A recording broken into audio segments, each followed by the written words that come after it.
buhay o kabiguan, ng ligaya o lungkot.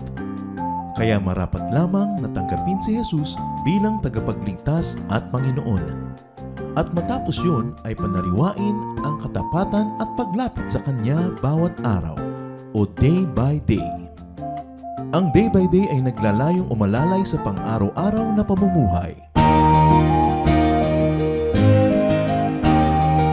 Narito po si Kuya Ed Lapis sa mensaheng pinamagatang Do not waste your energy.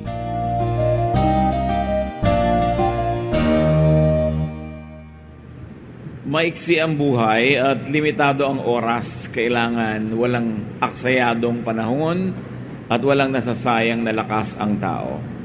Merong nakatakda na maganap dapat sa ating mga buhay at merong panahon para dyan.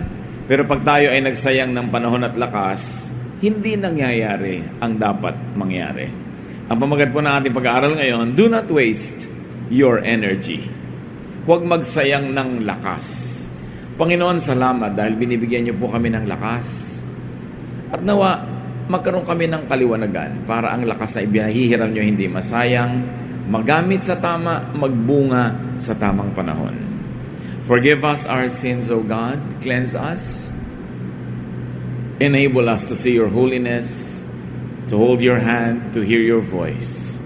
Kayo ang mangaral sa amin, Panginoon. At nawa ang pangangaral niyo ay magtuwid sa aming mga kalikuan, magbigay liwanag sa aming mga kadiliman, at magbigay sa amin ng gabay upang makamit ang dapat makamit sa buhay na ito. We ask you to be our speaker, O God.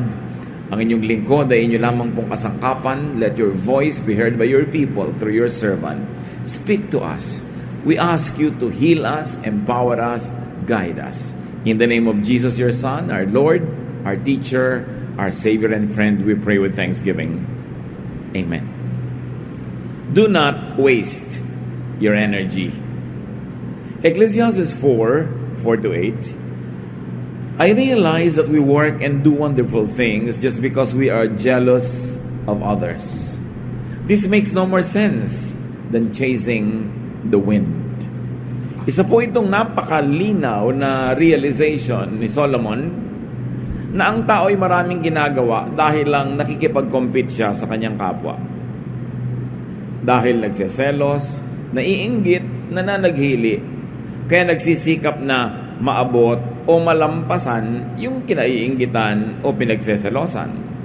Kaya nga kuminsan napakaraming mga ginang na nakikipag-compete sa mga younger girls that they think are probably attracting their husbands. Kaya ang dami rin lang nauubos na energy trying to look very young, trying to outdo young girls. Ganon din naman yung mga men, ganon din naman yung mga magkakapit-bahay kuminsan. Gusto ng mga nanay-nanay ang mga anak nila best in class, not only because they want the children to really learn and to be outstanding, but because they want their child to outdo every other child in their community. Maraming kompetisyon. Hindi lang ang tao naghupa-pakahusay para siya maging mahusay. May gusto laging lampasan. At sabi ni Solomon, na wari ko na ito'y parang paghahabol lang sa hangin. Ibig sabihin, napapagod ka lang, wala ka namang na-achieve. Sayang ang pagod kung ang tao ay laging nakikipaghabulan, laging nakikipag-compete sa isa't isa. Work done just to compete with and outdo others is senseless and a waste, according to the wisest man that ever walked the face of the earth. It's a waste of time. It's a waste of talent. It's a waste of treasure. It's a waste of precious energy to always compete with others. Kasi kahit noon na naman ang gawin mo, laging may hihigit pa rin at hihigit. Pagandahan ng bahay. Kaya kuminsan kawawa naman yung mga nagtatrabahong anak o asawa na OFW. Panay ang hiling nitong mga narito na magpadala ng pera. Naggawa ng extension yung kapitbahay natin, dapat mag-extend din tayo ng kitchen. Nagtaas sila ng bubong, dapat magtaas din tayo ng bubong. Yung bubong na nananahimik, biglang iniba-iba nila yung korte, maraming letter A. Na korteng bubong, kailangan may letter W tayo, yung bubong natin. Malaki ang TV nila, dapat mas malaki ang TV natin. Yan ang mga competition sa kotse, sa damit, pagandahan ng bag, etc. etc. Pataasan ng achievement, paramihan ng pera, ng mga ari-arian. But Solomon says, this is like chasing the wind. It is not about chasing a person. Because chasing a person can actually end in victory. Well, it is not assured. But chasing the wind, you can never, ever chase the wind. Dahil hindi na uubos yung hangin. Pag narating mo na yung speed ng hangin, may mas mabilis pa uling hangin. Because to compete with people and to work so hard just to compete with them is not to chase them. It is to chase an idea that can never, ever be overtaken. Pag inabutan mo yung tao na magaling, bigla mong malalamang may iba pa palang mas magaling na kailangan mo uling abutan. Parang sa highway. Kung gusto nyo laging kayo yung una, ino-overtake nyo ang lahat, matapos yung maabutan at malampasan nyo isang mabilis, up there in the distance, meron pang isang nandun na mas mabilis uli. Hahabulin nyo uli yun. Pag naabutan nyo naman, meron pa uli. Hindi naman uubos yung nasa harap mo eh. So mapapagod ka kung hindi ka ma-aksidente. Wala naman totoong hinahabol. Kasi nga hangin. Hindi aabutan, hindi lalampasan. Matalo nyo man yung kapitbahay, yung isang maganda ang bahay, meron pa isang kapitbahay sa bandaron na mas maganda na naman yung bahay niya. Hindi na tayo titigil. Kung maabutan o malampasan man, meron pa uling bagong kapalit na hahabulin. At sabi ni Solomon, sayang ang buhay kung puro paghahabol lang ang gagawin mo. Mabuti ng mabuti kung masustain mo na makapaghabol, most of the time you will end up as failure because you really cannot sustain this effort. At kahit masustain mo pa nga, hindi matatapos. And the wind is not even aware of your suicidal hard work. Minsan meron kang hinahabol, meron kang gustong angatan, pero hindi nga alam ng tao na yun that you exist. Hindi niya alam na napakalaki na pala ng motivation mo para lang malampasan siya. Yung ginagawa pala niya, effortless. Pero sa'yo, talagang effort para ka maghabol, so sinong lugi? So it is important. Sa magkakapatid, may mga ganyang competition ko minsan. Lalo't may kanya-kanya ng mga asawa at yung mga asawa ang mga nagsusulsol, mag-compete sa magpipinsan. Kaya sikat kahit sa Bible yung mga kwento ng sibling rivalry. Kumisan ang mga pinakamapapait na magkakaaway, magkakapatid. Kasi ang laki ng competition. At nakakalungkot, meron pa mga mag-asawa, sila yung nagko-compete. May professional jealousies, palakihan ng kita, patapangan, pagalingan, pahusayan. Bakit ka pa nag-asawa ko yung mismong kapartner mo sa buhay, ituturing mong kakompetensya? Sa amin na Ecclesiastes 4:4-8, fools will fold their hands and starve to death. Yet a very little food eaten in peace is better than twice as much earned from overwork and chasing the wind. Yun ang mga hangal ay hindi gagawa hanggang mamatay sa gutom. Pero may isa pang uri ng kahangalan, yung sobrang gumawa kahit hindi na kailangan. It is bad to be too lazy as to go hungry. At hindi naman tinuturo sa Bible na magpakatamad ka para magutom ka lamang. But overworking and overachieving is neither desirable nor advantageous. Kasi merong law of diminishing returns. Hindi ko mo more work means more product and more fruit. At hindi ko mo more fruit means more satisfaction. Kung ang pagdami ng pera directly proportionate sa pagdami ng katatawa, ng kasiyahan, dapat yung mayayaman hindi na tumitigil katatawa. Kung yung pagdami ng pera ay ganoon din ang pagdami ng kaligayahan, dapat yung mga sobrang yayaman, hindi na naghihiwalay yung mga mag-asawa. Hindi na nagiging broken home din tulad nung walang pera. Hindi na dapat nag-aaway-away. Hindi na dapat kailangan pa na magkaroon ng mga malalalim na mga depression. Kailangan pa ng psychiatrist. Pero nangyayari yon.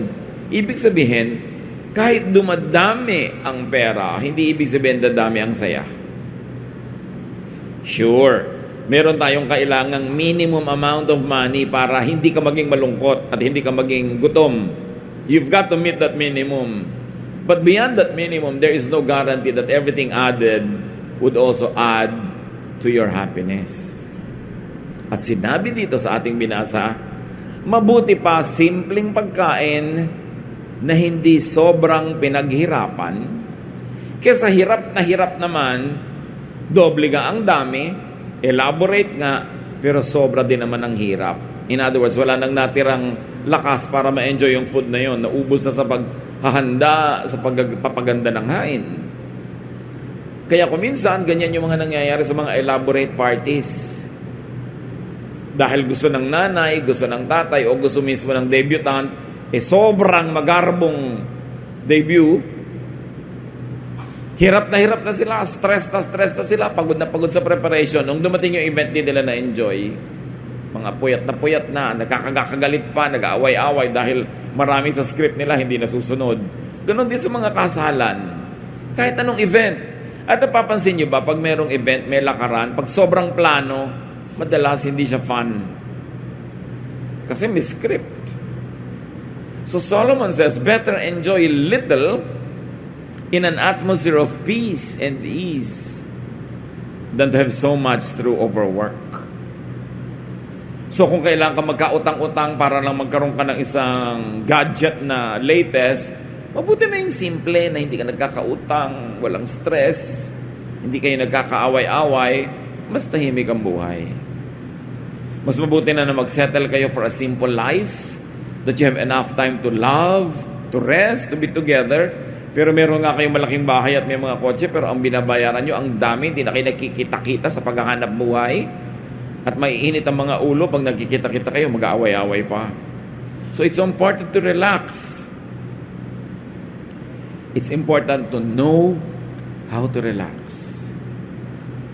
Kailan titigil sa pagdadagdag, sa pagpapagarbo, kailan titigil?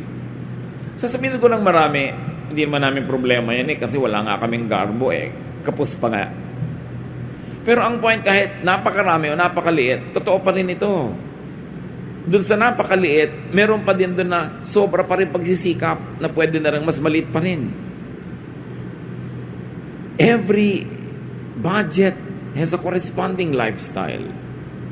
And every type of lifestyle has a budget that goes with it. So anong klaseng lifestyle ang gusto natin sa buhay? Actually ang konti-konti naman ang kailangan ng tao Marami lang tayong iniimbentong kailangan, nagmumukha tuloy kailangan nga. Dumadami ang bayarin. At pag dumadami ang pera, sabi din ni Solomon, dumadami din ang gumagastos niyan. Kaya nung araw na ikaw ay simpleng empleyado, wala namang umaasa at humihingi sa iyo masyado. Pero subukan mong maging mataas ang posisyon mo, subukan mo ang negosyo mo umunlad, o subukan mong mag-overseas work na malaki ang kita, biglang dumadami ang nakikihati. Dumadami umaasa, humihiram, humihingi. Ang ending, kulang at kulang ka pa rin. Mukha ka pang masama dahil ang akala nila, ang yaman-yaman mo na, hindi ka rin nakakapagbigay sa lahat ng humihingi. Ecclesiastes 4:4-8 at sa verse 7, once again, I saw that nothing on earth makes sense. For example, some people don't have friends or family, but they are never satisfied with what they own. And they never stop working to get more. They should ask themselves, why am I always working to have more? Who will get what I leave behind? What a senseless and miserable life. Isa pang observation ni Solomon, marami, wala namang masyadong magmamana ng kanilang ipinupundar, ayaw pa rin nila tumigil. Or kahit kabaligtaran, may mga magmamana, kung minsan hanggang kaapu-apuhan, gusto nila may nakasave pa rin para sa apo, para sa anak, para sa lahat. Pero anong ibig sabihin nun? Ibig sabihin, ikaw mismo na nagsikap hindi ka masyadong nag-enjoy sa buhay. What is Ecclesiastes saying? And when it is understood in conjunction with other teachings in the Bible that teach us to give, to share, to work hard, but now tempered and balanced by Ecclesiastes, ang sinasabi, yes, magtrabaho ka para meron ka lang kainin, para meron kayong pangangailangan. But don't overwork. Dahil hindi ka nilikha ng Diyos para lang magtrabaho. Nilikha ka ng Diyos para magkaroon ng oras na magmahal, magpahinga, oras na kilalanin siya, paglingkuran ng Diyos, magkaroon ka ng oras na maggugol sa paggawa ng mga gusto mong gawin sa buhay. So kailangan marunong kang tumigil at hindi sobrang magpundar din. Dahil hindi naman kung dumadami ang pundar ng tao, nagiging secure na nga siya. Hindi na uubos yung pangangailangan. Hindi inaabutan yung hinahabol. So Ecclesiastes is saying, be sensible, enjoy life. Do not work for more than what you or your own family needs. Ano mong needs? Dapat i-define yung needs.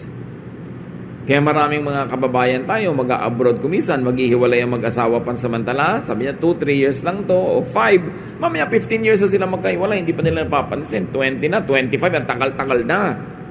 Uuwi na lang either pagkatanda-tanda na o pagka natanggal na sa trabaho o malungkot kung kailan patay na. At saka nakakauwi. Sa dami ng gustong masagot. Hindi talaga nauubos yung needs eh. Pero magtataka ka, at ito pinagtataka ng maraming nag-a-abroad. Ang tagal-tagal na nag-a-abroad kumisan, hirap na hirap din naman sa buhay, maraming mga pagsubok, maraming mga difficulties. Pero ting-uwi din naman dito, buhay pa rin yung mga iba nilang kamag-anak na hindi naman nag-a-abroad.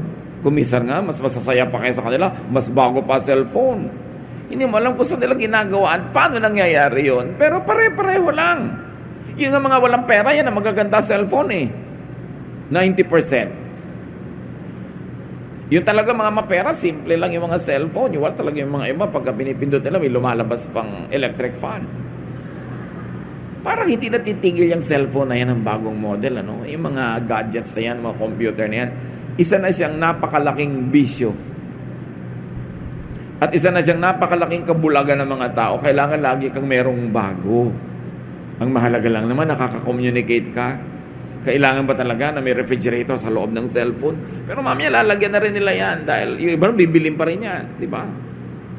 Do not deprive yourself of rest. Of peace. That's why people know when to stop. I cannot tell you when to stop. You've got to study that and say, I've got to stop. But very clearly and very simply, do not waste your energy in useless and unwinnable competitions. Just be good. That is good enough. Sometimes be very good.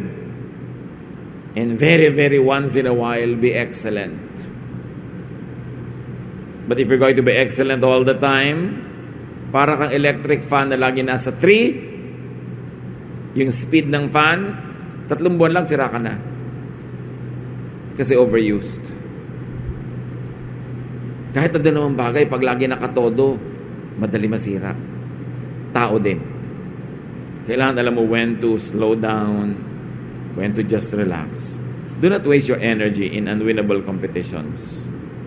Don't always strive to be number 1. Maraming number 1 pero hindi pa rin naman guarantee na masaya.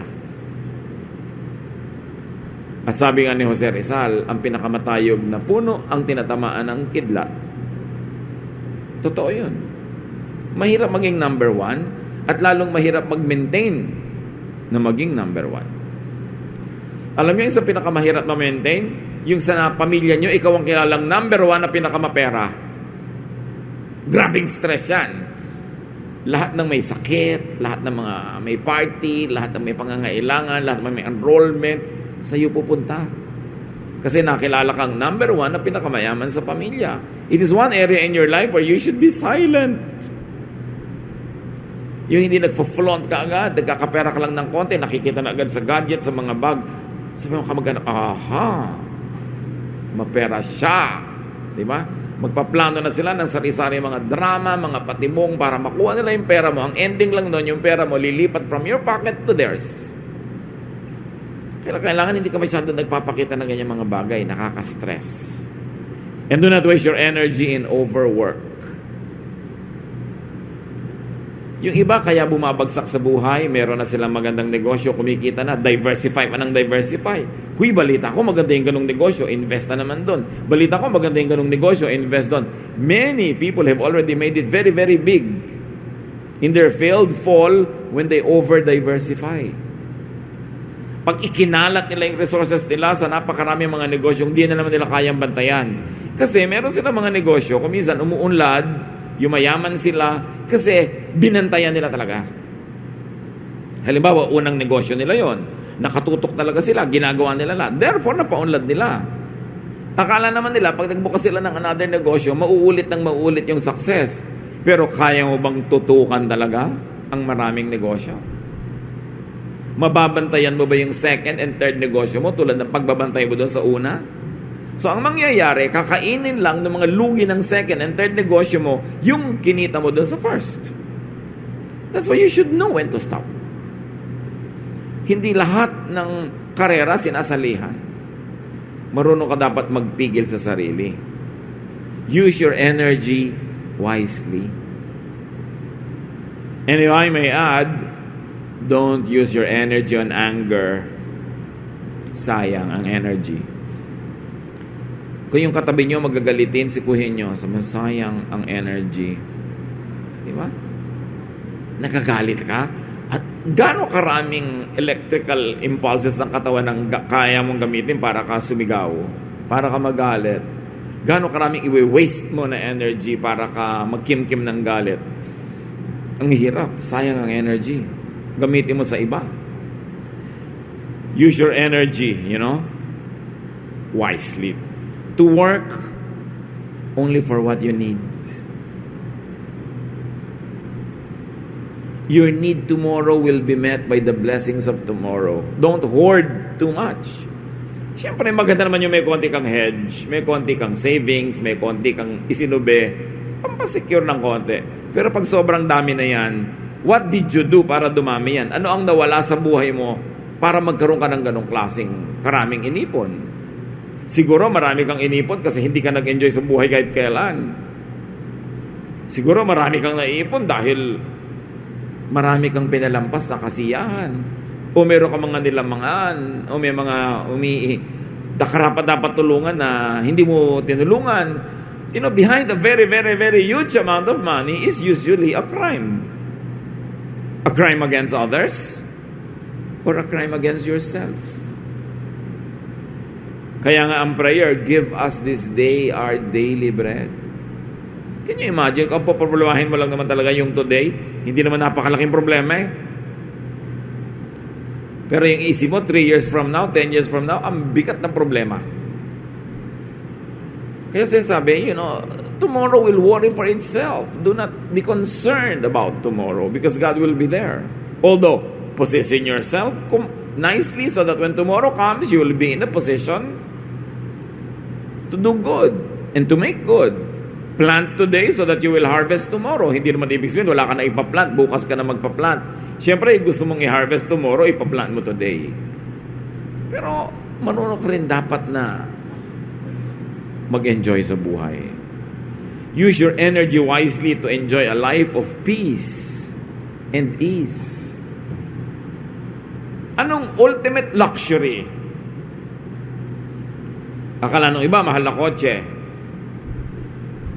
Akala ng iba, mahal na bag. Akala ng iba, pagkalaki-laking bahay, magandang bahay. O mga alahas. The ultimate luxury in life is peace. Pagpayapa ang loob mo, relax ang mga nerves mo, ang yaman mo. Maraming mayayaman nag-uubos ng pera para ma-relax. Kailangan pa kuminsan chemical inducement, kailangan pa ng therapy para lang ma-relax. Pero kung ikaw, namumuhay ka in a lifestyle that is generally relaxed because you don't chase after the wind, and you have godly contentment, then daig mo pang mayaman. Wala na yatang iinam pa na ma-enjoy sa buhay, kundi yung kapanatagan, kapayapaan ng loob. Kaya sabi, mabuti pa yung meal, a simple meal of vegetables where there's happiness in the family rather than a complex, luxurious meal of meats where there is trouble and strife. So live your life so that you have enough time to love. There should be correct contentment. Meron namang wrong contentment na walang-wala ka na, dapat ka naman nervyos, contented ka pa. Hindi rin naman tama yun kasi usually, mga nagmamahal sa buhay at kamag-anak mo ang magwo-worry for you. May mga kamag-anak ba kayo na sobrang relax sa buhay? Pero pag may sakit sa inyo pupunta, hihingi ng pampagamot. Pag namatay sa inyo magpapalibing. Diba? Relax na relax tong kapatid mo, pagka-enrollment, sa'yo pala hihingi ng pang-enroll ng mga anak niya. That's not the kind of contentment we're talking about. But contentment is after having done what you should do, you know when to relax, you know when to stop, and you know how to limit your appetites, that you could be contented with the correct fruit of your correct labor, then you will have peace in life. And what's important is, you don't waste your energy on needless competition so that you have time for spirituality. Totoo, maiksi ang buhay. Pero hindi lang tayo nabubuhay para sa mundong ito. Meron pang ibang dahilan. Meron pang afterlife. Meron pang eternity. At dapat yung eternal life natin mag-benefit from the way we live our lives today. But if you spent your life only on trying to get and get and get, forgetting eternal things, things of eternal value, prayer, meditation, the development of your spirit, developing a closer knowledge of God, to be more and more like Jesus, yan kailangan may time para dyan.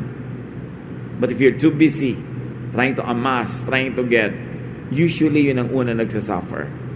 Nawawala ng oras para doon, lumalayo ang loob sa Diyos, gumugulo ang buhay, para ano ang lahat ng mga yan. Ang energy, pahiram ng Diyos. Lahat ng bagay na ipinapahiram natin sa atin ng Diyos, inaasahan niya na maibabalik natin sa Kanya ng may bunga. Tayo ay malaking investment ng Diyos. And as we in all the stories, even that Jesus told, God expects to gather fruits when He plants. God expects to earn from His investments. So yung binibigay niya sa ating energy, ano ang madadala natin sa paanan ng Diyos? A life that is more spiritually growing. But it cannot happen if you don't give it time. Pagbulay-bulayan natin kung anong kahulugan ng mga ito sa ating buhay. Ama namin, turuan niyo po kaming suriin ang sarili namin kung may nasasayang kaming lakas o oras sa buhay. Totoo, marami sa amin, hindi naman maluho, hindi naman lampas-lampas ang mga kinikita, hindi naman issue sa amin na sobrang dami na namin mga kayamanan. Pero turuan mo kami in whatever station in life we are to do only what is right, to gather only what should be gathered, and to live for tomorrow things that should be done for tomorrow. Habang nagiging responsable rin naman kami to do today what we must do today, give us discernment. Give us wisdom. At nawa, Panginoon, sa aming pagiging matulungin, sa aming mga sakripisyo para sa aming mga pamilya at mahal sa buhay, huwag mo kaming makitang pinababayaan ng aming sarili. Ang turo mo sa amin, love others as you love yourselves. It means that you like us to love ourselves and others at the same time.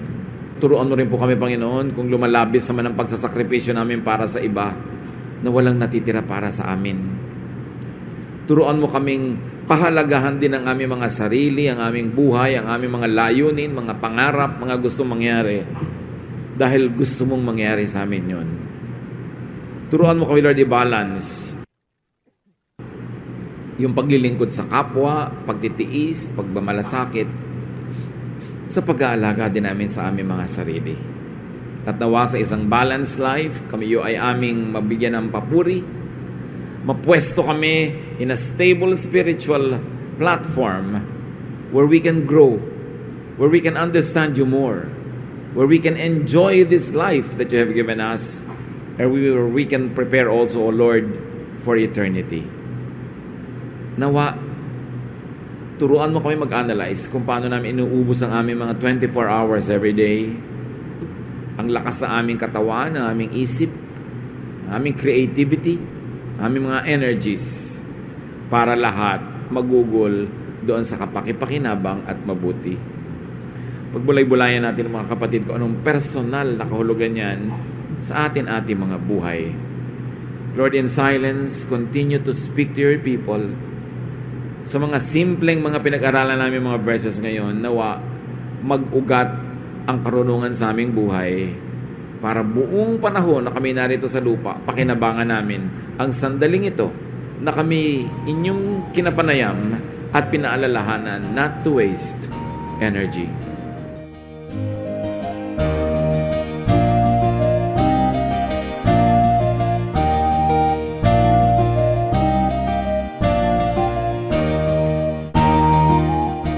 Ang katatapos pong mensahe ni Kuya Ed Lapis ay pinamagatang Do not waste your energy.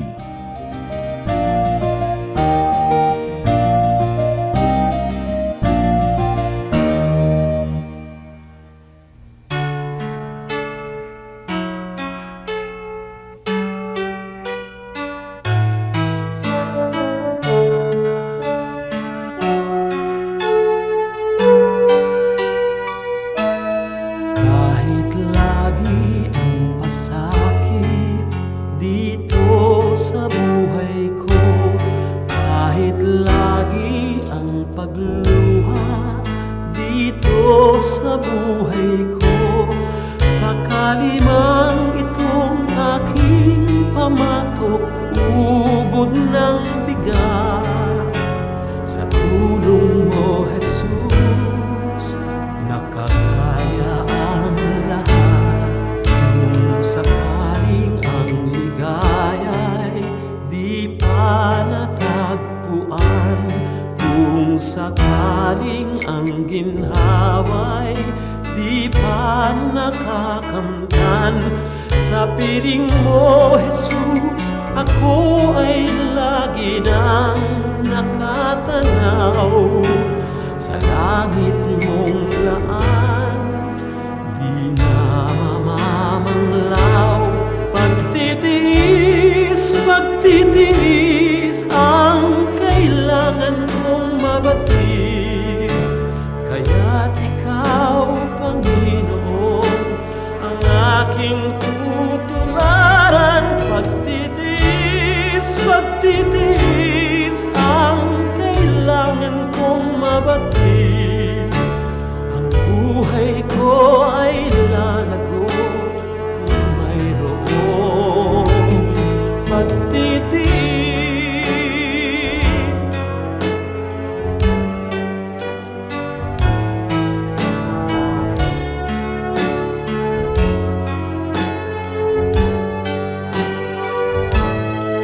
Kung sakaling ang ligaya'y di pa natagpuan, kung sakaling ang ginhawa'y di pa nakakamtan, sa piling mo, Jesus, ako ay lagi nang nakatanaw sa langit mong laan, di na mamamanglaw.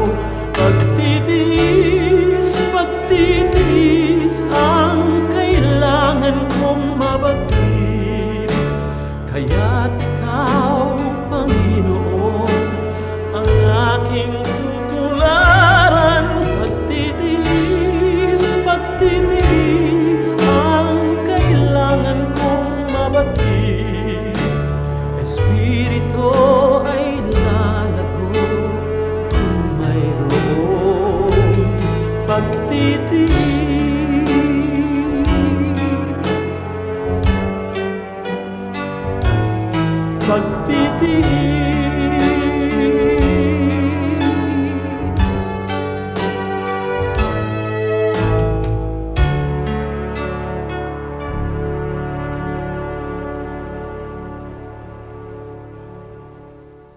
Maraming kayamanan ang ating bayan, maraming hiyas ang ating lahi na dapat makilala at pahalagahan.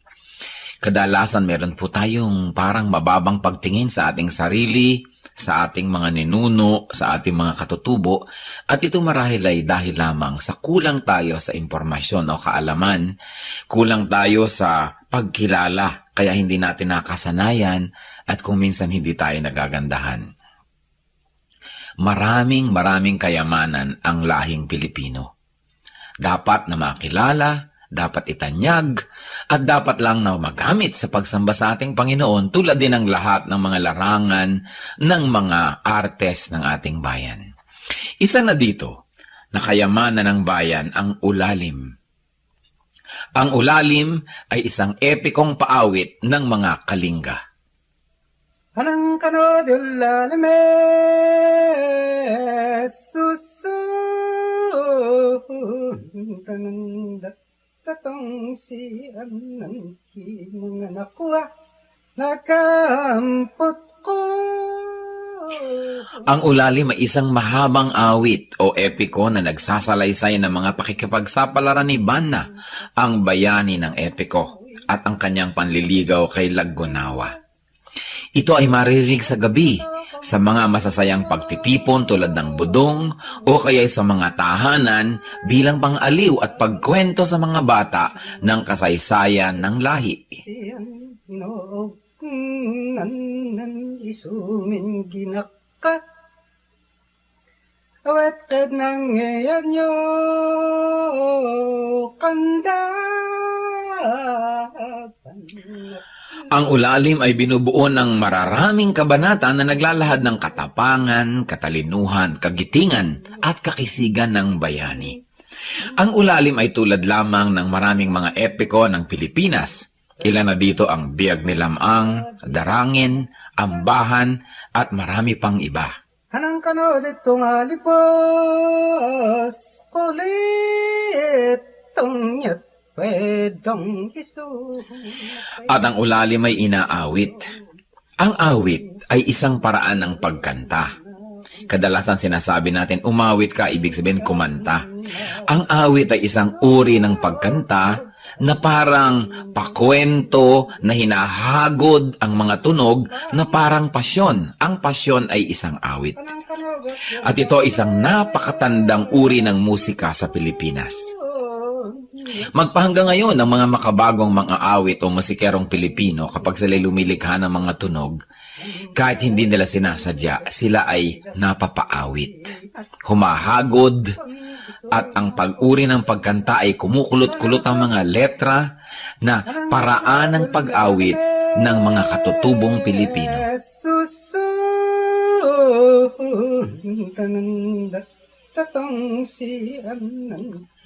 Kilalanin po natin ang mga awit, ang mga epiko ng ating bayan. Hindi tayo salat sa mayamang kultura. Kulang lang tayo sa pag-aaral at kulang lang tayo sa pagkilala. Kung mahal natin ang Diyos ay dapat mahalin ang bayan na ibinigay sa atin. At ang bayang yan ay ang Pilipinas at ang kulturo ng Pilipinas ay dapat kilalanin, itanyag, mahalin, gamitin sa pagsamba. Ulalim, epiko, hiyas ng lahi, kayamanan ng bayan. Isumin ginakat awet kad nang ngayon nyo kanda.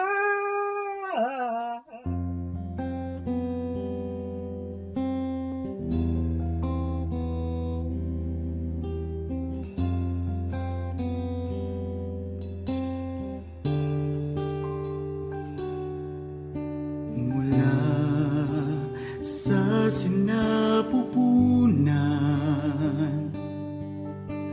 ako'y iyong kilala. Wala na nang iba, sa inyo'y hihigit pa. Panginoon, tapat, dakila ka. Kayo lang ang pupurihin at siyang tatanghalin, pagkat kay buti-buti sa akin ang pag-ibig na sadyang kay ganda. Mga pangako niyo'y gabay sa aking daan. Walang makapapantay sa anak ninyong alay. Ang pag-ibig niyo'y sapat kailan pa man.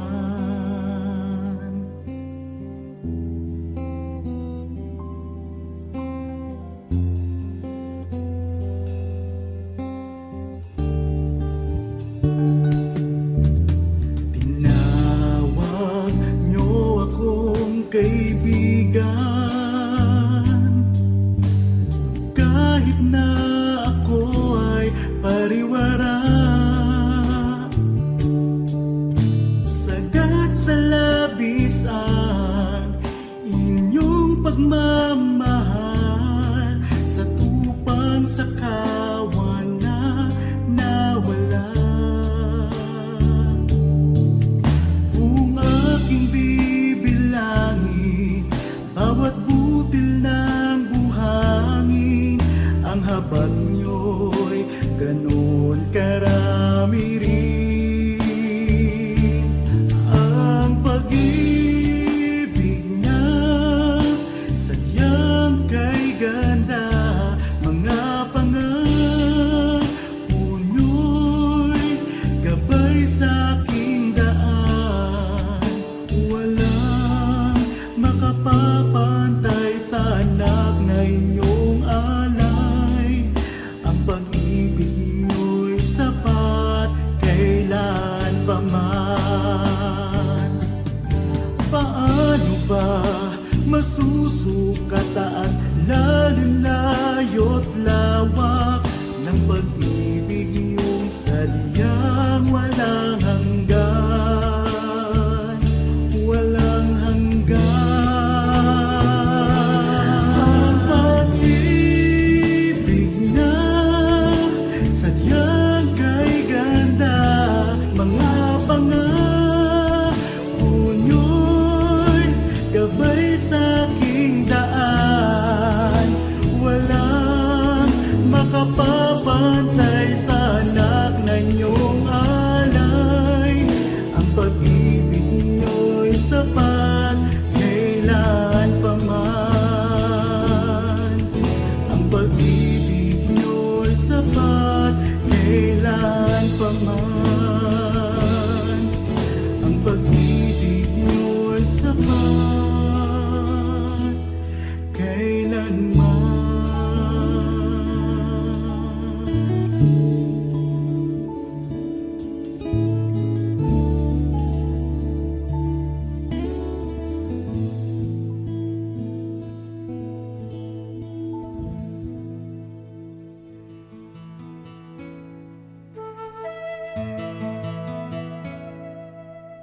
Bakit mahilig tayo sa mga sausawan?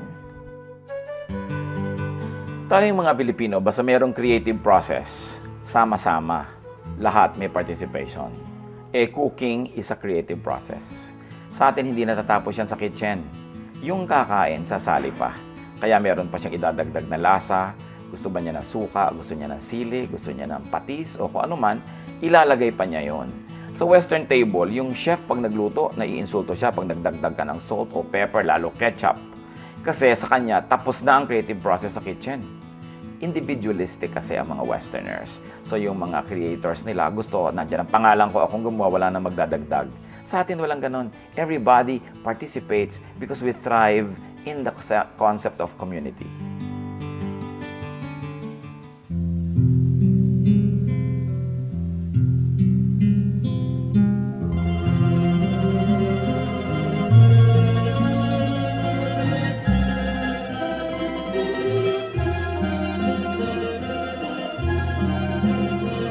Nagdaan ng kahapon, iniwan ang layon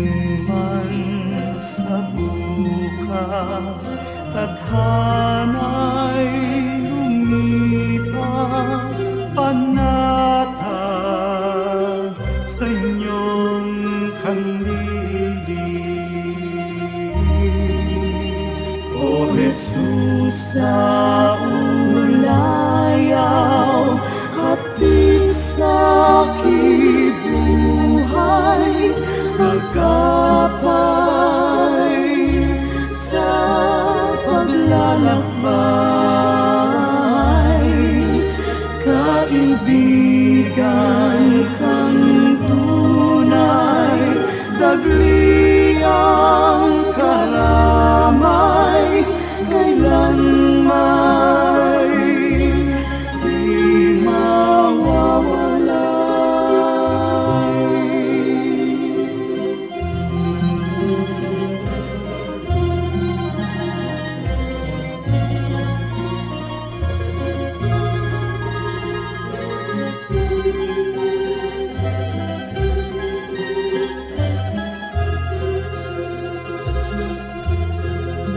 sa tamis ng iyong hiya, masakit at hirap, sadyang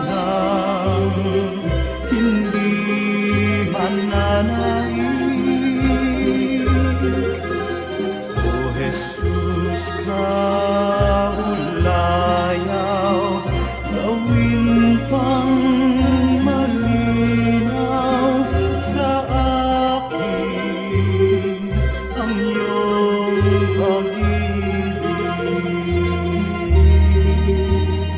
O Jesus, sa ulayaw, hatid sa aking buhay, agapay sa paglalakbay. Kaibigan kang tunay, dagliang karamay, kailanman di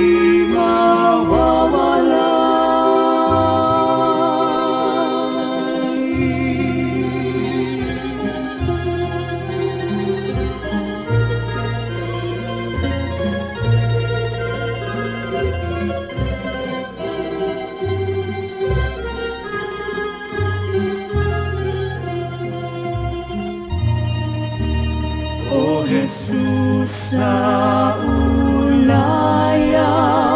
hatid sa aking buhay, sa tuwing ay lunas ka sa aking lumbay, sa pag-ibig niyong alay, nasa dalisay ang puso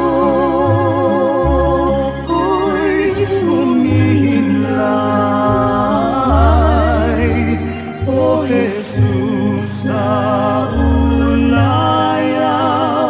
hatid sa aking buhay, agapay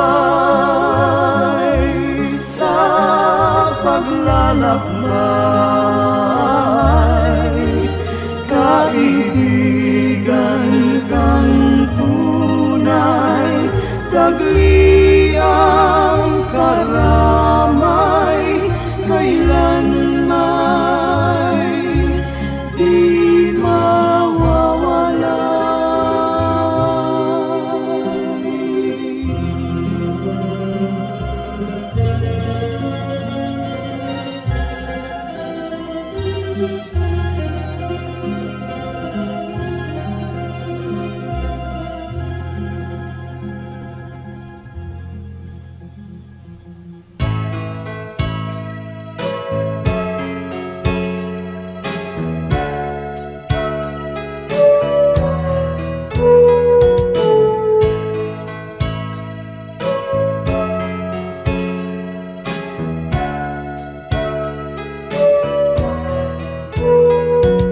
Ikaw ang aming nakikita sa kanilang mukha,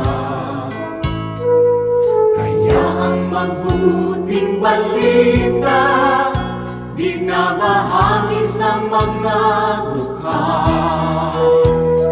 Ngunit paano nilang masisilayan ang habag at pag-ibig mo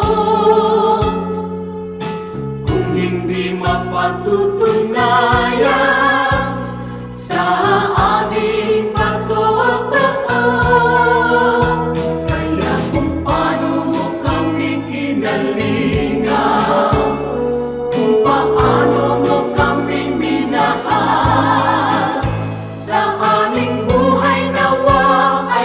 bunga ng pagtitiyaga at pagpapagal sa aming kilos, salita at damdamin.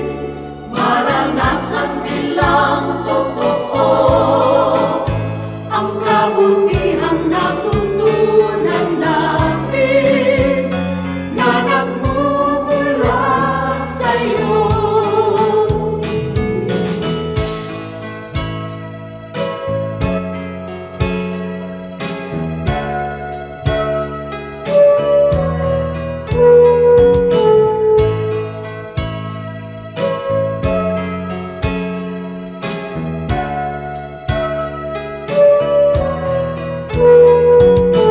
Kung ang tao at ang lipunan ay laging makasarili, sa'yo ang bagong panuntunan, ang maglingkod at magsilbi. Ang aming pananampalataya patuloy mong palaluin, at sa iyong dakilang biyaya di ka namin bibiguin. Kaya kung paano mo kami kinalingan, kung paano mo kami minahal, sa aming buhay nawa ay magbunga ng pagtitiyaga at pagpapagal sa aming kilos, salita at damdamin. Maranasan nilang totoo ang kabutihang natutunan namin na nagmumula sa'yo. Ang kabutihang natutunan namin na nagmumula sa'yo.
Pag-ibig mo o kailanin,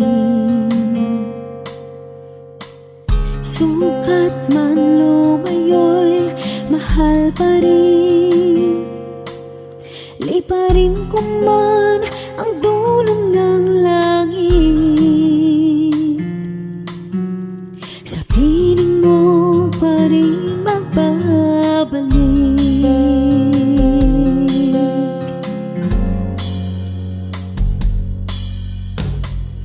Kahit minsa'y magkasala, bakit tinuturing pa rin danan? O Jesus, kayo nag-aling ang buhay, katwiran niyong aking tinataglan.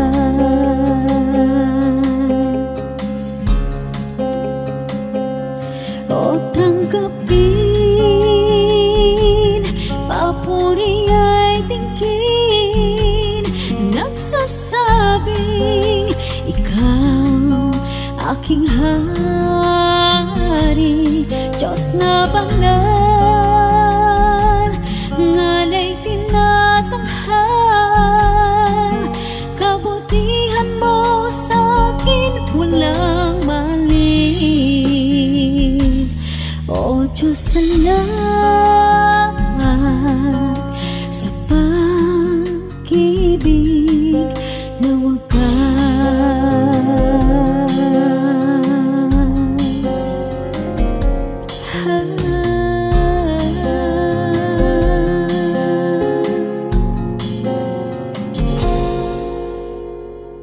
Lagi naman itong isip,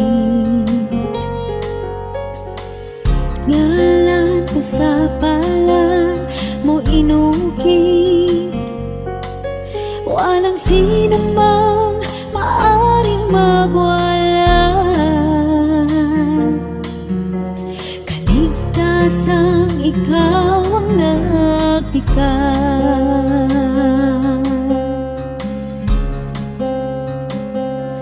O tanggapin, papuri ay tingin, nagsasabing ikaw aking hari, Diyos na banal, ngalay tinatanghal. Kabutihan mo sa'kin walang mali. O Diyos, salamat sa pag-ibig na wagas.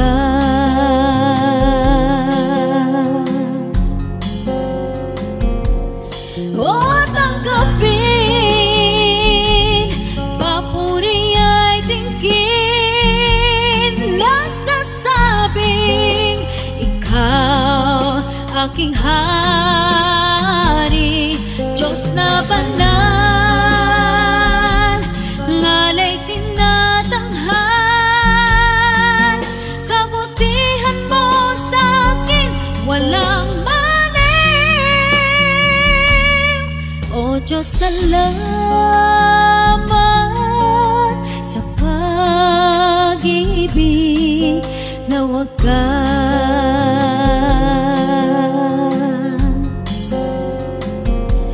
O Diyos, salamat sa pag-ibig na wagas.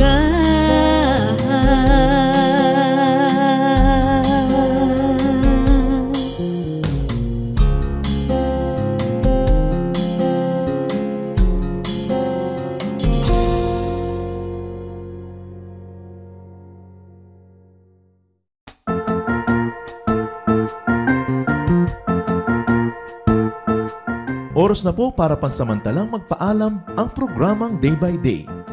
Tayo po'y magsama-sama tuwing ika-6 hanggang ika-7 ng umaga, araw-araw. Magandang umaga po at mabuhay ang Panginoong Hesus!